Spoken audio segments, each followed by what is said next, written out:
Du skal besøge Grete Larsen på 77 år.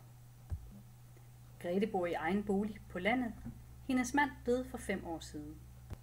Grete skal have hjælp til personlig hygiejne, indkøb og støvsugning, da hun i sidste uge faldt i eget hjem og brækkede højre overarm.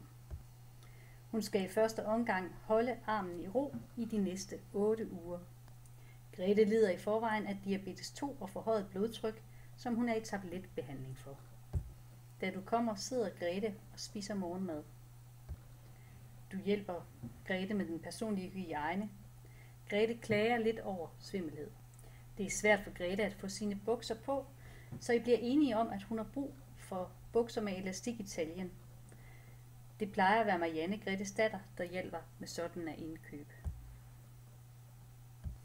Efter at du har hjulpet Grete i tøjet, går du i gang med at støvsuge.